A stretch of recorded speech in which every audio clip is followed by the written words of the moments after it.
Once upon a rainy morning in Providence, when thunder rolled softly in the distance and the windows of the courthouse blurred with raindrops, a middle-aged woman stepped into Judge Caprio's courtroom with slow, unsteady steps. Her name was Linda Morales, and everything about her looked exhausted. Her clothes wrinkled, her hair pulled back without care, her hands trembling as she clutched a stack of papers she couldn't seem to hold on to. She tried to offer a polite smile as she approached the podium, but it faded quickly. The weight she carried refused to hide itself. Judge Caprio looked up gently. "Miss Morales," he said softly, "you have several violations here, including expired registration, unpaid tickets, and a failure to appear. That's not like most people your age. What's been going on?" Linda swallowed, blinking rapidly as if holding back tears she had no strength left to hide. "I wasn't running away from anything, Your Honor. I was just trying to survive." The courtroom fell completely still. Caprio leaned forward. "Take your time." Linda took a shaky breath. "My son, Gabriel, he was diagnosed with severe depression 2 years ago.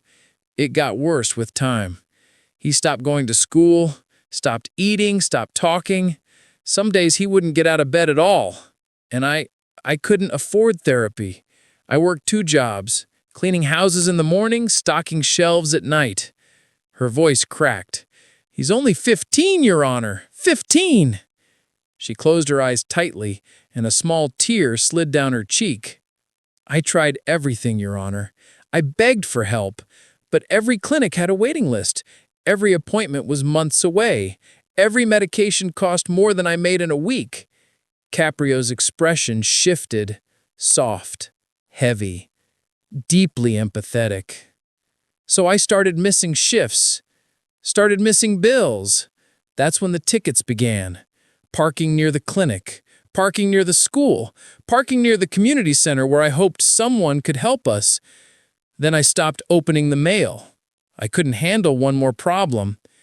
Her hands were shaking so badly she had to hold the side of the podium. Caprio spoke gently. "What happened to Gabriel?" She tried to speak, but her voice broke into a silent sob. She wiped her face, gathered herself, and finally whispered, "He tried to take his life, Your Honor." A ripple of shock passed through the courtroom.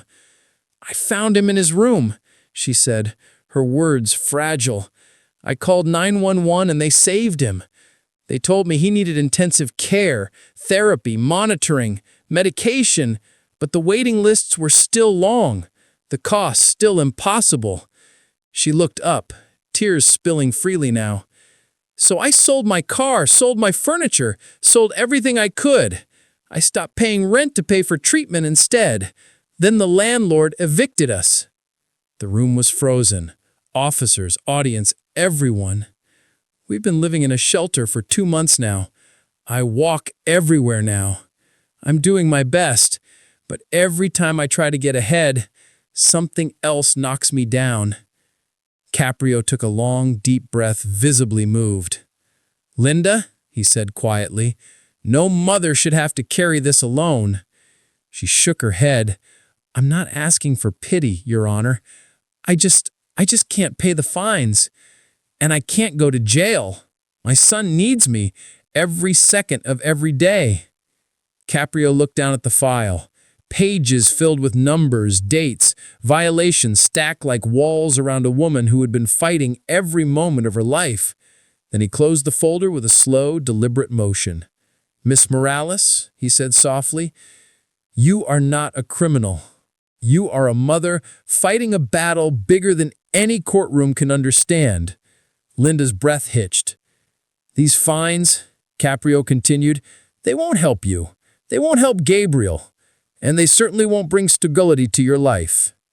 He paused, then said gently, "So I'm dismissing every single violation." Linda covered her mouth with both hands as tears streamed down her face. I don't know what to say," she whispered. Thank you so much." Caprio shook his head kindly. "You don't owe me thanks. You owe your son your strength. Use your time, your energy, your heart, not on fines, but on helping him heal." She nodded, sobbing softly. "I will, Your Honor. I promise." As she walked out of the courtroom, the audience watched her with softened eyes, some wiping tears, others silently praying for her son. And for a moment, the world inside that courtroom felt gentler, kinder, more human.